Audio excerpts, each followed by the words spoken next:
Whilst we're waiting, my name's Will, and I'm the Communications Officer here at Integrity Systems Company, and I'll be your host for tonight. But we'll just wait a couple extra moments just as people filter through. While we're waiting, I'll just go over a couple quick housekeeping things. So tonight, this session is going to be recorded.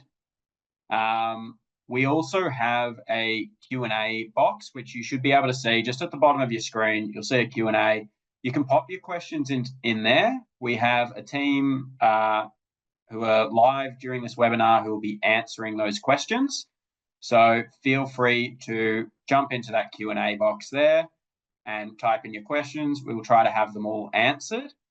We will also be sending out a post-webinar pack at the end of this webinar. And in that, you will get the recording from the webinar, plus we'll also be putting in those questions and answers that we get from tonight.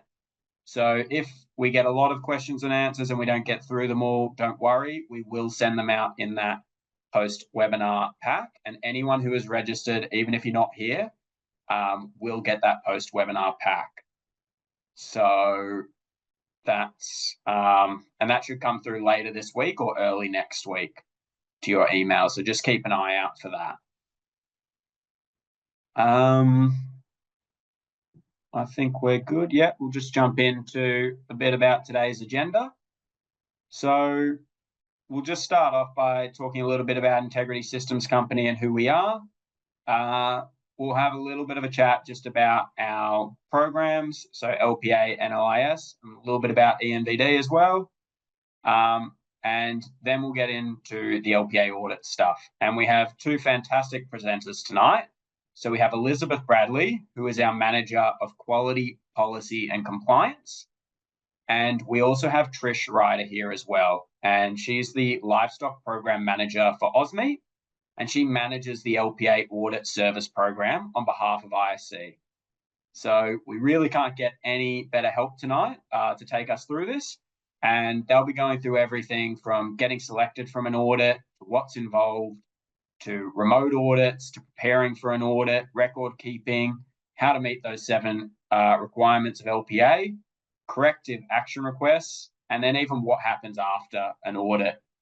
And just a reminder that we do have that Q&A box down the bottom of your screen there. So if you just click on that, put in your questions, we will be answering them throughout the webinar and they will be coming out in that post-webinar pack. So just to jump in to a little bit about who we are.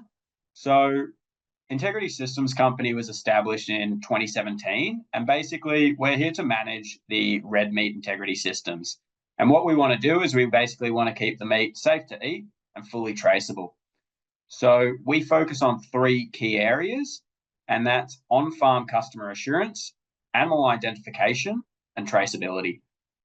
And what this does is this underpins our global market access, because global markets have requests that they put through to us and we try to meet those. We are guided by SafeMeat, which is a partnership between industry and government.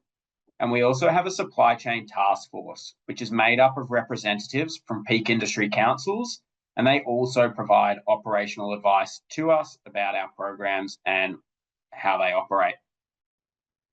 So just on the next slide here, for the visual learners out there, this is a bit of a visual diagram of that. So as you can see here, the Integrity Systems Company sits below MLA. So we are a subsidiary of MLA.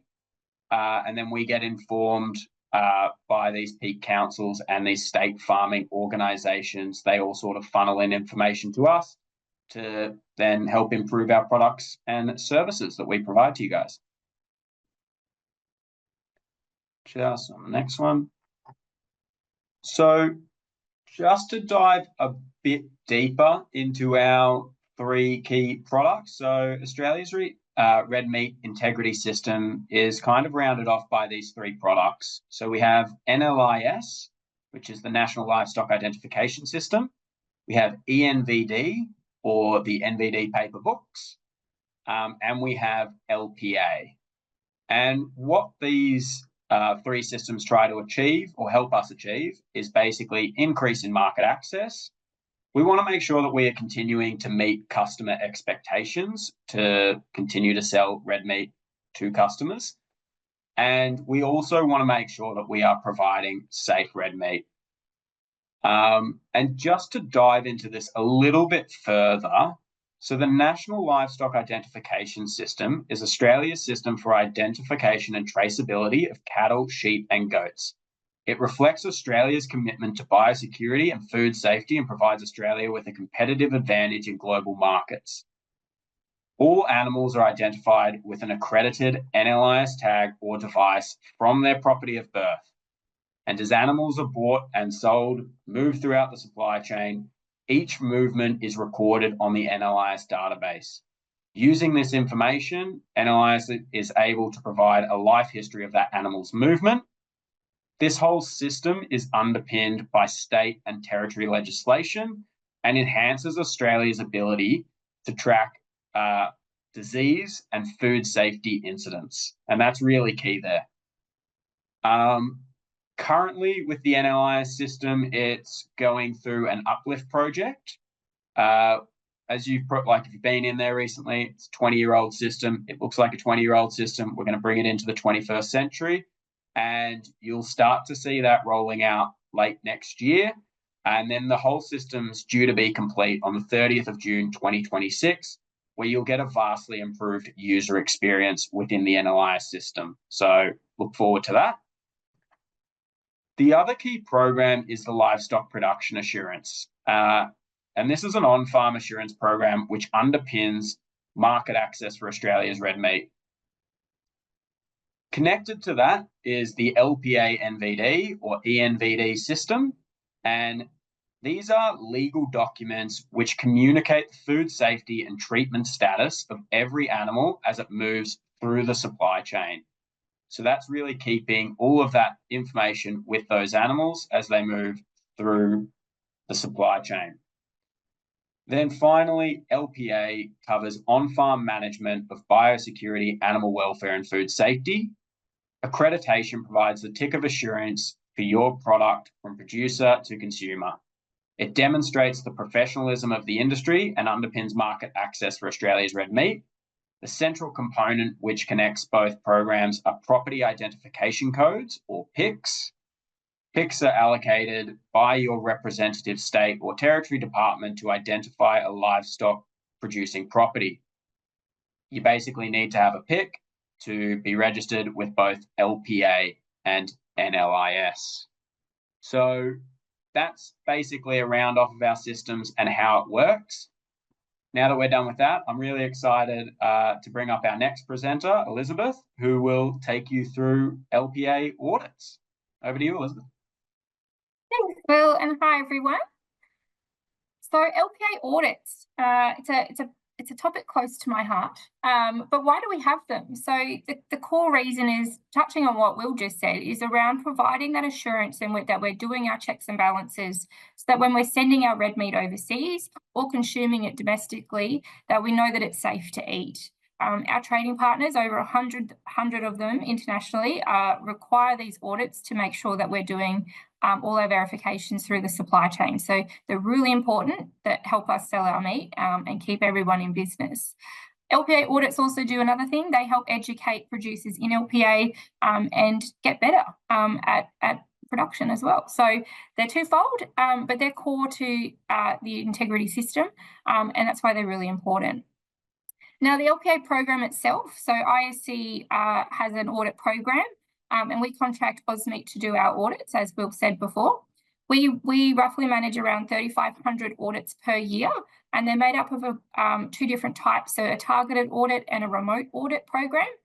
I'll talk about target audits in just a second. There's another type of audit that also happens under the LPA program, which is through the federal government's branch called the National Residue Survey. And so those audits are different again, and they're in relation to when the NRS takes samples of meat, fat, or offal once your animals are processed, and they test them for residues and chemicals. And so that's part of the export certification system.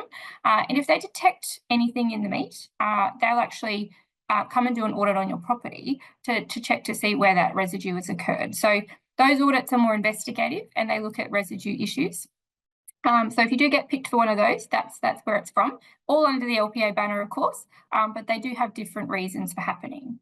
Now, in terms of the audits that we commission, we have random ones, which are just picked at random, and then we also have targeted ones, and they're the ones that me and my team look at and target specific compliance issues. So primarily it's around NLAS transfers and traceability issues that we see in the NLAS database, but also issues with NVDs and other things that we can pick up through data and monitoring. So the best way to avoid a targeted audit is to do your NLAS transfers and NVDs complete properly. And if you do get picked for random, that's just the luck of the draw. Everyone has to have an audit if you get selected. It is a requirement of your LPA accreditation. So if you refuse to have the audit, you don't book it in or make yourself available in a timely fashion, we can suspend your accreditation, which means you can't use NVDs until you have that audit process. If you do decide to cancel your accreditation because you don't want to have an audit, that's fine. But if you do rejoin the program, we can pick that back up and have that audit at that later time as well. So as I mentioned, AUS-MEAT do those audits. So you might get letters from us about them, but the AUS-MEAT auditor will make contact with you in relation to the conduct of that audit. Now, moving on, the audit process. So the audit process is pretty straightforward. You should have the ability to ask questions to your auditor or ISC at any point in time. So if you're ever unsure or unclear about anything, you can always ask us. It first starts with an audit notification. So you get an email, or if you don't have an email address, a letter sent out to you with instructions, information, and an audit checklist. So we call that the package, but you basically get notified you've been selected for an audit. What happens next is the AUS-MEAT auditor who's been assigned to do your audit will come and organise a time and date with you to do that audit with you. So they might email you, they might give you a call. Once that audit's booked in, the actual audit day takes about 2 to 4 hours, depending on how big your operation is. So the more prepared you are and the more records you have available, the quicker it tends to go. But the audit will start with an opening meeting where the auditor will explain what he's going to look at, or her, what she's going to look at. It's a review of records, it's asking of questions, and it's inside inspection. So we might run through where your livestock are, if they're close by, where your yard facilities are, potentially chemical storage, and potentially any other risks that you might have identified on the property. So that's the actual nuts and bolts of the audit process. At the end of the audit, you'll have an exit meeting with the auditor, and they'll run through any non-conformities that they may have identified through that process, what actions are required to close them out, the timeframes that you have to do that, and the processes around the audit report and communications post that audit. If you have any questions, you can ask your auditor at that point, and if you have any questions post that, you can also get in touch with Trish's team or my team, actually. After the audit, your auditor will give you a copy of that audit report with any of the non-conformities identified in it, which outlines what actions you need to take. And that report will also be available in your LPA account for you to access, as well as those corrective actions in there as well. So all that happens, the same process every single time for all LPA audits. Now, LPA audits also don't cost you any money. So it does take, like I said, about 2 hours of your time on site, or if it's done remotely with an auditor virtually. But there's no charge for them. They actually are covered through your accreditation fees, and that's how we fund the audit program. So that's the process in terms of audits. And yeah, we think it's pretty straightforward. Now, remote audits are a different type of audit in terms of how they're conducted. And if you can get selected for a remote audit, but don't fret if you don't feel like you want to do it that way. You can always request to have it on farm and vice versa. Although sometimes if you are picked for a targeted audit, it has to be on farm. So just keep that in mind. We do roughly around 800 of our random audits remotely every year. So the remote audit consists of you uploading your records and photos of those site activities to your LPA account, and the auditor will review them virtually online. The auditor will also arrange, instead of coming to the property, they'll arrange a telephone call or maybe a video call, depending on what they're up to and what you've got available to you, to ask those questions, have those meetings, and talk you through the audit findings.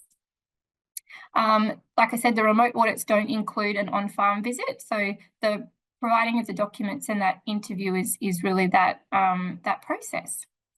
What I'm going to do now is, in case you do ever get selected for a remote audit, I'm just going to show you how easy it is to see where to go once it's in your account and upload a document. So explain sort of how that all works for you. So just give me 1 second. I'm just going to switch my screens over. Alrighty, so on the screen, you should be able to see the LPA database or an LPA account. So I'm logged in here as a producer into a test account. And you can see quite at the top there, there's a red banner that's giving you an alert to say you've been selected for a remote audit. So that's where you need to see and where you go when you first log into your LPA account. That will take you to the upload portion for that remote audit. So you click the button that says upload documents. It's going to bring up the screen, which literally where you upload the documents for your remote audit. On the screen, you can see that there's some instructions. If you scroll down a little bit, you can add further records, or you can see all the ones that you've uploaded previously, so you can keep track of it. Effectively, to upload a document, you just have to click on the category that you're uploading. So let's just say it was a livestock treatment record. It'll prompt you to upload the document through a file uploader. So if you're a bit computer savvy and you've got the file on your desktop, you can drag and drop it across. If not, you can click into the area. It'll take you to your file, or you can find it on your computer. Hit open. You just select the category and then add record. And what that does is it will add that record to your remote audit, ready for your auditor to have a look at it. And if you uploaded it and it was the wrong one, you can delete it off there and do it again. So relatively straightforward. You just need to have access to all of your documents. But that's me for the moment. So what I'm going to do is we're going to hand over to Trish, who's going to start talking you through a bit of audit preparation and the record keeping requirements within LPA. So Trish, over to you. Thanks, Elizabeth. So yes, welcome everybody. My name's Trish Ryder. So I'm actually going to talk about audit preparation and record keeping. So Elizabeth has just explained how the audit process or the selection process is done, and an audit checklist and paperwork is supplied to each producer. So in order to prepare for the audit, you can use that actual audit checklist that is provided to you. You can obtain all the records and documents that you need for the audit. So I guess preparation is the key to a good audit. So make sure you have a good look at those audit checklists when they come, and prepare as many records as you possibly can in order to be ready for the audit. As farm records will be reviewed by the auditor, so it's important to make sure that they are accurate and up to date. A great resource, and this is the one that I really like, it's the LPA record keeping book. You can see that on screen now, or you can actually download the templates from the ISC website. So you can print them off, or if you choose to buy an LPA record keeping booklet, you can actually purchase one of them through your LPA account. When it comes to keeping records, it has to suit your operations. So it doesn't matter how you keep the records, as long as they work and as long as they meet the minimum requirements. So if you're going to use a book, if you're going to use a mix of computer records, paper records, or be fully online, there's many apps out there that we see during the audit process. All that is fine. It's got to suit you. It's got to suit your operation, and most importantly, it needs to meet the LPA standards. So thanks. Yep. So when we talk about the LPA standards, there's 7 elements or 7 modules that make up the LPA standards. So you can see there in front of you 1 to 7 there. It talks about each element. So the LPA accreditation means you are committed to carrying out on-farm practices in accordance with the LPA standards, which is record keeping. All the requirements are outlined on the ISC website and the LPA learning, and it takes you through each of these elements in detail. You can actually complete the LPA learning as many times as you like. It's free and it's through the online account. and all your staff can actually complete that online learning as well. So what we're going to do now is we're actually going to go through a couple of these elements, modules, and then I'll ask Elizabeth to take up.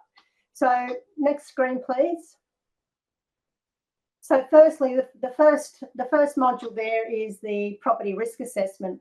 So the property risk assessment is to review and look at, and it helps minimise the risk of livestock being exposed to sites that are unacceptably contaminated with, say, persistent chemicals. This can include things such as old dip sites, power poles, machinery, rubbish dumps, old batteries or chemical drums, or something that could actually physically injure the livestock, like broken fences. Where an animal could be exposed to a physical or chemical contaminant, this constitutes a risk. And these risks need to be identified and managed, or reduced and documented in your risk assessment. Okay. It's important to reduce the risk of physical damage or chemical residues in red meat. And Elizabeth touched on the chemical residues and what the NRS, or the National Residue Survey, the audits that they do in relation to, potential violations or low-level residue detections from our on-site testing that they take from the abattoirs. So this in turn decreases the risk of you potentially losing money on livestock that didn't meet specifications at the abattoir, or impacting market acceptance of red meat due to chemical residues. It's important to protect our Australian consumers and export markets by ensuring all livestock are free from chemical residues. I guess that the thing there is that if we lose our market access because of chemical residues or other issues, physical contaminants as well, it can be quite hard to get back into. So when we're having an audit, some of the evidence that you can use to demonstrate that you're meeting compliance with Module 1, that being the property risk assessment, is actually conducting the risk assessment. As I mentioned earlier, the LPA record keeping book gives you templates on how to complete that property risk assessment. You could also use your farm map by highlighting on your farm map any potential contaminated sites. You can also request your soil residue or animal fat test results from your local state representative. You can also identify and record any animals that may have been exposed to any contaminants, whether that be physical or chemical. And when you're completing your NVD, so ensuring that you're putting information of that exposed animal or physically contaminated animal on the NVD, because it would help the person purchasing that animal down the track and how they will deal with that animal.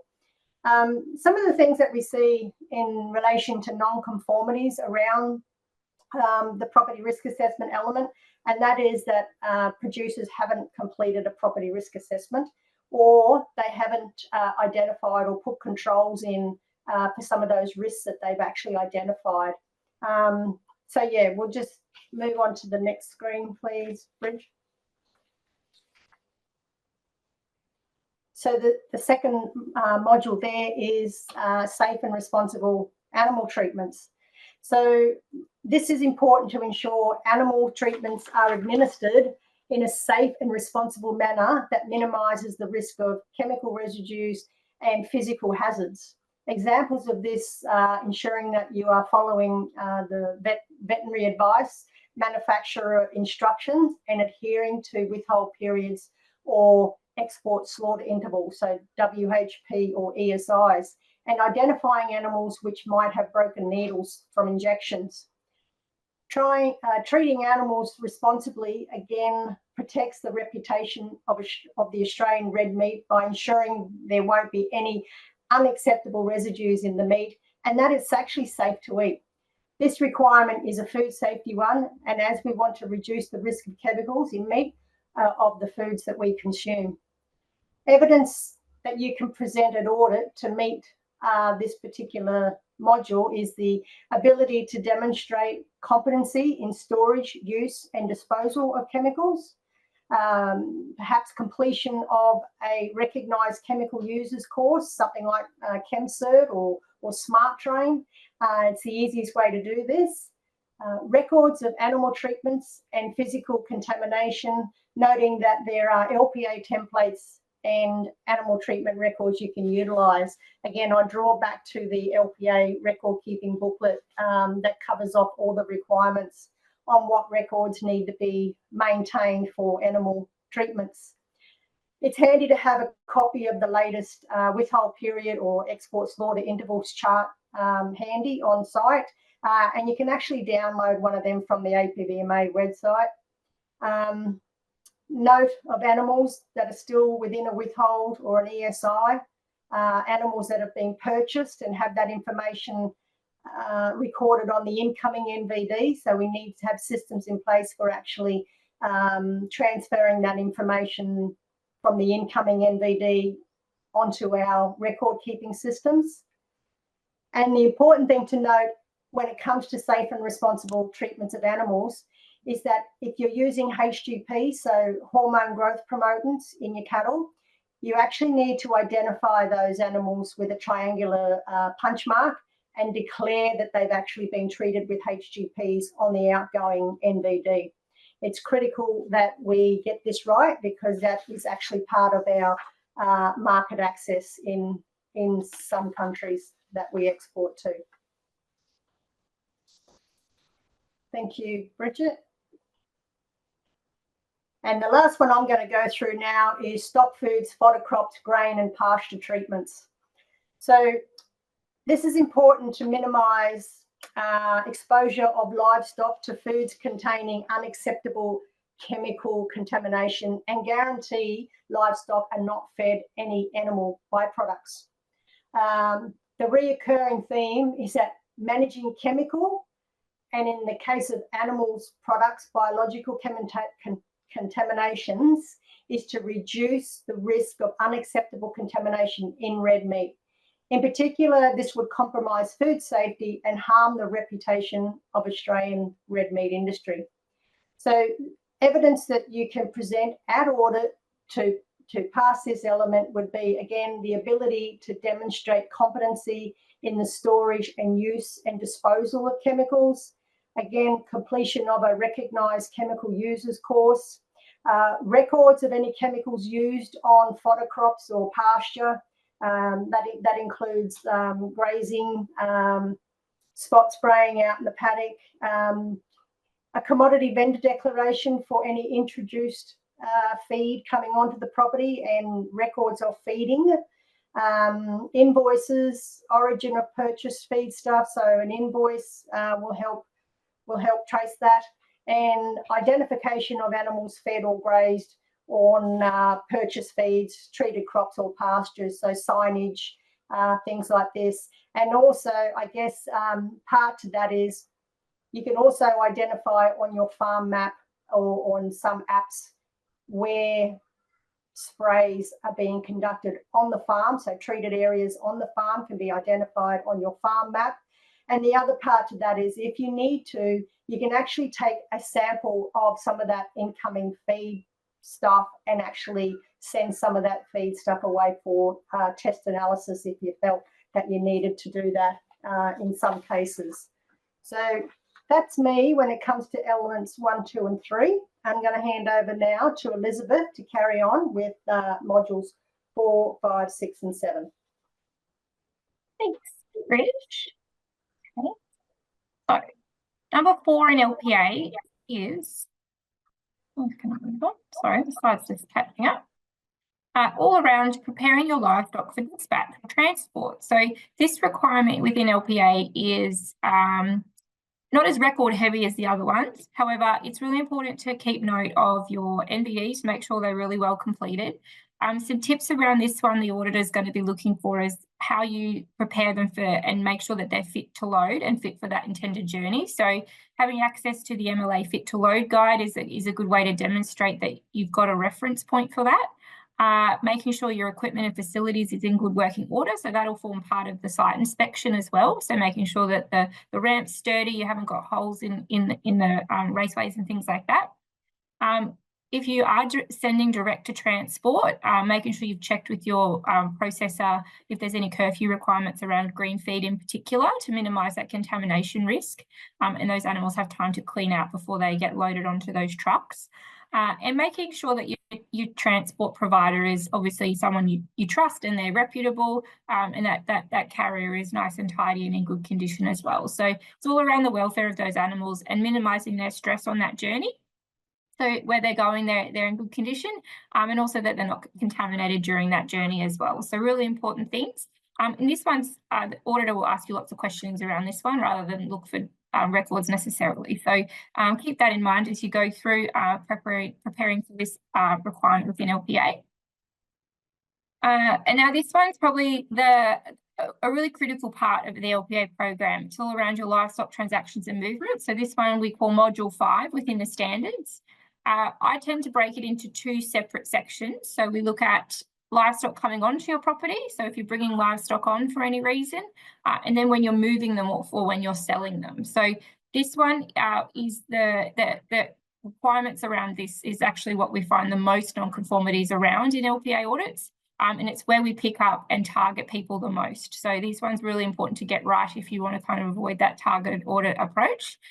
Effectively, it's all around how we're communicating that food safety status of your livestock through the supply chain, and also around how you're meeting your NLIS requirements around identifying your livestock and recording their movements and that traceability aspect. So if we talk about receiving livestock, so if you're bringing in bulls, you bought some weaners, you're bringing in some sheep from somewhere else, whatever it is you're bringing onto your property, make sure you get a copy of the LPA NVD for that movement. And that you're checking it over carefully to see if they're in a withhold period that Trish mentioned, or they've been treated with a hormone growth promoter if they're cattle. That's really important for you to understand what the treatment status and the food safety status of those animals is. The other part, if you're receiving livestock onto your property, is it's your responsibility as the receiver to record that movement of those animals onto your PIC in the NLIS database. So you have 2 days to do that from when you receive them.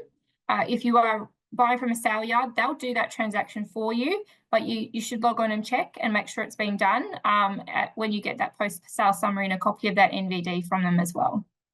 If you're buying in and you've used a third-party agent or someone else is doing that transfer for you, really make sure that you log on to the NLIS database and check it, or ask them for an upload ID to make sure that that movement's been recorded onto your property. Because if you go to move those animals off again when you go to sell them and they're not registered to your PIC, you're going to get an audit. So that's how you avoid it, is making sure you transfer them onto your property when you receive them. Is really important. The other aspect of transactions and traceability is all around when you dispatch livestock. So when you're sending them off for sale, you're sending them to processing or moving them to a different property. Your key requirements here is making sure they're tagged with an NLIS approved device before they move off the property, because that's a legal requirement under legislation. If you also have introduced livestock, it's a good idea to grab some post-breeder tags, so pink for sheep and goats or orange for cattle. And that's in case those introduced stock have lost their tag, to make sure you can reapply them. That's quite a common issue as well when people are introducing stock and they don't have a supply on hand of those tags. The other thing to remember when you're transacting livestock or moving them off your property, complete that NVD properly. So all the questions need to be answered. It has to be clear, accurate. You've got to refer to any treatment records that you might have had. So if you've just drenched your cattle, making sure if they're not in a withhold period, or if they are, that you've declared that relevant question on the NVD. You've got to keep a copy of those NVDs as well. So 7 years, whether you brought those livestock in or you're sending them off, to make sure that they're there and available in case we need to trace animals, or there's an issue down the supply chain and someone needs to come and do an audit to verify that your records match up to those NVDs as well. So really important documentation. If you like the electronic system, the ENVD system keeps it all in one place for you, so you don't have to worry about keeping copies of paper records. It's all going to be in the ENVD system for that record keeping requirement there. And if we don't hammer the point enough around the importance of traceability, the key points to take away is that when you receive livestock, you're responsible for that transfer onto your PIC in the NLAS database. So that's within 2 days of them arriving. And making sure that when you're consigning livestock, sending them somewhere else, you're completing that NVD correctly and properly, so that movement and that food safety information is going with them, so the receiver is aware of what they're receiving. So really, really important ones, and ones that we find all too often just aren't being done. Now, moving on to element 6 or module 6 of LPA is all around your on-farm biosecurity requirements. So this module is all around what you do on your property to prevent infectious diseases, pests and weeds coming and establishing themselves on your property. So you think about biosecurity as biological security, so things that are alive. This is important for your farm, and it's got to be applicable to what you do on your property and what's reasonable and what's practical and what you can practically do. So we have loads of resources and templates. We don't care what type of template you use. We just want you to have a biosecurity plan, and that's the requirement in LPA, to have a biosecurity plan that suits your business. So having a copy for your auditor ready to go is key in terms of preparation. It is also another common one that people forget about, so make sure you do have that plan. The biosecurity plan, like I mentioned, it's relevant to your operations. So if you don't introduce any livestock, you probably won't have as much things to tick and consider. But things like having good fencing, monitoring systems, a sign on the gate, visitor entry and exit, kind of check-in and check-outs, they're common things that people have in their biosecurity plan. But if you use the LPA template, you can just kind of work through the questions and see if it's applicable to you, and you might get some good ideas about things you want to implement as well. So we just say, have a look at the templates, pick the one that suits you best, and make sure you've got a copy of it to make sure that you've got that biosecurity for your property in place. It's also an important reminder to some states and territories, and Queensland in particular, if you don't have a documented farm biosecurity management plan that meets those requirements, if you do have a disease outbreak or an issue in relation to biosecurity, sometimes you won't be able to claim compensation or insurance through the state government if you don't have that plan in place. So really quite important to check your state regulations as well as a protection for yourself. And the last module within LPA we have is animal welfare. So animal welfare is all centred around the Australian Animal Welfare Standards and Guidelines. So in Australia, we have standards and guidelines for cattle, for sheep and for goats. The requirements in LPA are, there's 3 of them. So firstly, it's to have a copy of these standards and guidelines. They are free. You can print them out. You can have them on your computer. You can just have a little bookmark if that's how you prefer to do it. Ideally, you would have read them. But definitely having access to them is really important, so you can actually use them if you need to refer to them.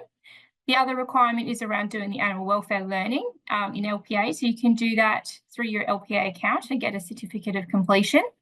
And also having done training or making your staff aware that might be doing animal husbandry in those animal welfare standards and guidelines is equally important, having records of that. But that one only applies if you have staff doing that.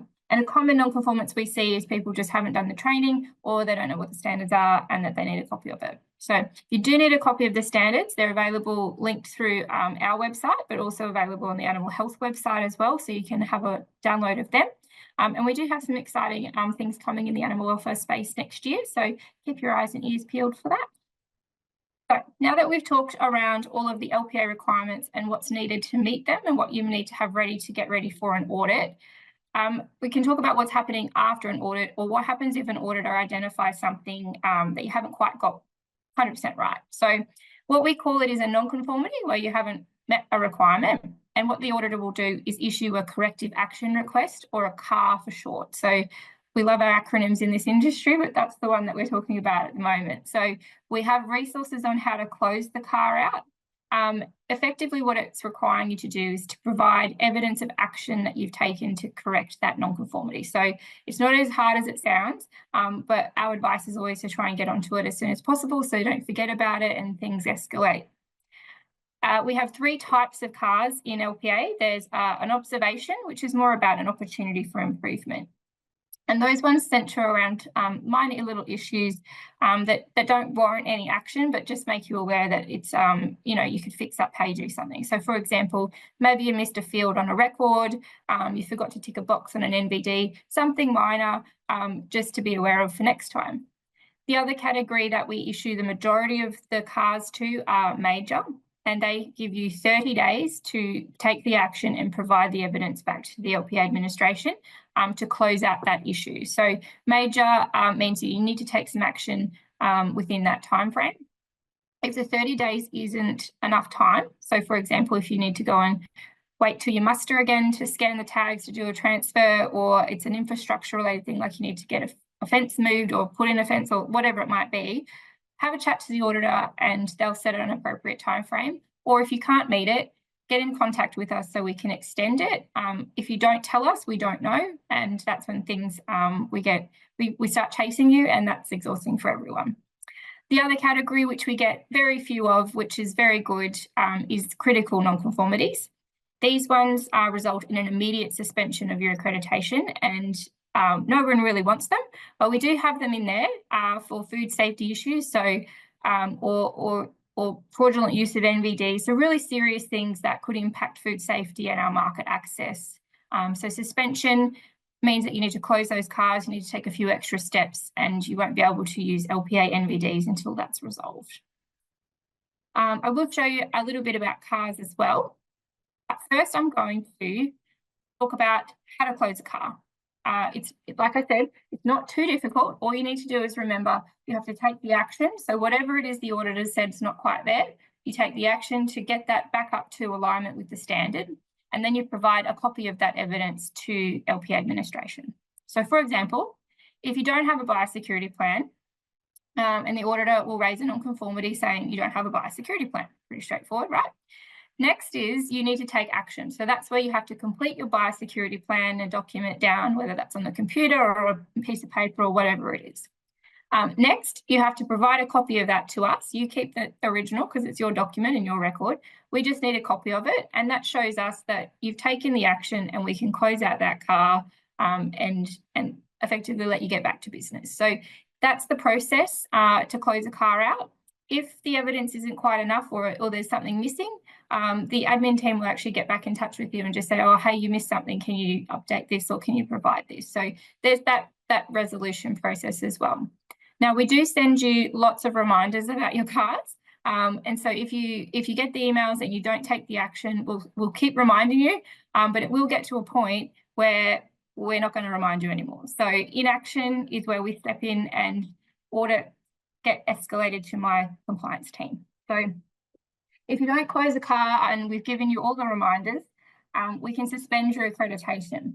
Now, if you don't remedy your suspension, we can withdraw your accreditation as well. So we don't want to do that, but if you're not meeting the requirements of the program and you haven't come back to us and fixed things up, then that's what we are able to do.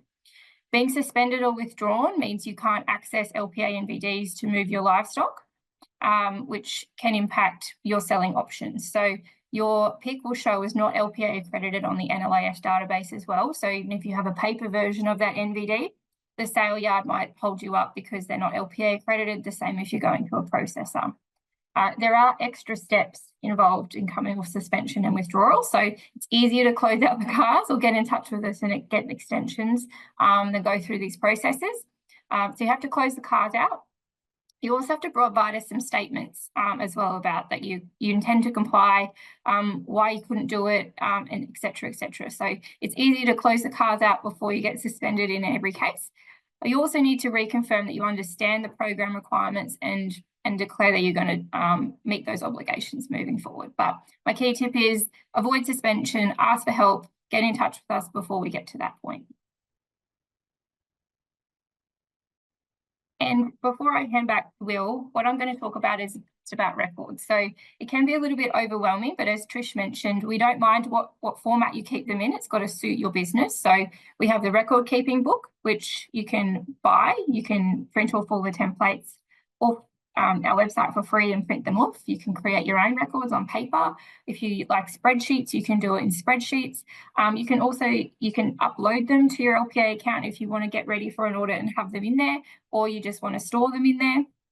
ENVD, like I said, keeps all of those electronic vendor declarations in one place for you, the ones that people send you and also the ones that you send other people, all in one location. We have resources on how to upload documents to the LPA database, as well as tools that are e-forms in the LPA account that you have that will be able to walk you through how to create a property risk assessment and a farm biosecurity plan. So it's all online and you can basically get a PDF of it at the end and print that off or save it to your computer, whatever you like to do. So we have lots of options for record keeping, and it's up to you how you like to do it and whether you prefer paper, online, on a computer, or a mix of both. It's really so long as you're meeting the requirements and you've got everything ready and able to meet those requirements. So I'm going to jump back into the system and just show you where to find your audit report in the LPA account after you've had an audit. Also, where corrective action requests will be and how to close them and what they look like as well. And through that process, I'll show you again how to upload a document. So if you don't get any cards from an audit, that's great. That's fantastic. You won't need to worry about any post-audit follow-ups. But if you do, or you get selected for a remote audit or something like that, then this is the process to do. So I'm going to jump across to the pink. So we just share my screen across to the other one in a second. Alrighty, so now we're back in my LPA account for my farm. You can see we've got another alert. Well, it was here before, but it's alerting you if you do have a corrective action raised in an audit. It'll actually show you as a prompt on the screen when you log in. So you can click on the respond to car and it will take you straight to that car for you to upload or action. There's another way to get there, but I'll show you how to do that in just a second. So if we click on respond to car, it will take you directly to that corrective action entry. So if you've got more than one, they'll be listed all here in a list. There'll also be a link to your audit report. This one doesn't have it because it's just a test one, but there'll be a link to an audit report that you can click on and access that audit report from here as well. You can see here we've got one corrective action around our biosecurity plan, and it's sitting there as open. So from here, what you can do is you can click the little eye, which will let you view or take you to that entry for you to action it out. And now on this screen, we have the actual corrective action request, which explains the requirement in LPA. So this is a copy of the standard, what you need to meet as part of LPA, the description of the issue, which is basically the non-conformity that the audit has identified. So in this case, no biosecurity plan was available. The next part is the recommended action. So they pop in what actions required for you to meet that requirement and close that non-conformity. So document a biosecurity plan and provide a copy. In order to do that, you can add your records here. So you can click add records. And again, you can drag and drop the file if it's on your computer, or you can click and it will take you to your computer filing system. You can upload that document. You can select a category, so it's a biosecurity plan. And once that's green, you can hit add record. And what that will do is upload that record into your LPA account against that corrective action request. You can see it down here. We've got the approval document biosecurity plan. You can also, if there's no record necessarily to attach, you can also just add comments directly onto the corrective action. So I'll just write in testing because I don't need to, but you can basically say biosecurity plan has been attached or whatever it might be. Once you're happy with what you've written in, you can hit submit and that will submit the comments and we'll get alerted to that in the back end, and then we can go back, we or Trish's admin team can go in and actually assess what you've submitted and close that corrective action out as well. So that's how you do it online through your portal. If you don't want to do that, that's fine too. You can email and post as well. So there's options on your audit report. It will tell you where to email information to, and the admin team can do this part for you as well. So there's multiple ways to do it. And if you get stuck, you can always give us a call as well. The other cool thing is that it'll prompt you to take you through the biosecurity plan tool if you want to complete it here online as well. Now, the other way to get to this section from your LPA account, so if we go back to the home page, instead of clicking respond to CAR, what we can do is go to account. So this is the navigation bar at the top. So if you want to get to ENVD, you can click on this little button here. It'll take you straight there. But we're going to go to account. And then you have a bunch of options down the side here. So let's say you wanted to look at audits and CARs, which is where the audit and CAR is stored.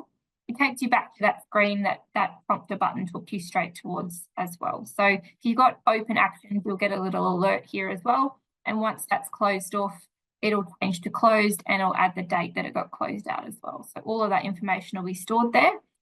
You've got access to information about how to close CARs in here as well. So there's loads of help site available around there as well. But that's me. So I'm going to hand back to Will, who's going to wrap us up for tonight. And if you have any more questions, I'll be online just here. So shoot them through. Well, thank you so much, Elizabeth and Trish, for taking us through that. That was very comprehensive. I may have to watch a little bit of the recording just to pick it all up. But I think the three key takeaways for today is that, you know, if you have been picked for an audit, you must have one, regardless of the size and number of livestock. Make sure that you're keeping your records up to date, and make sure you keep records of how you meet LPA.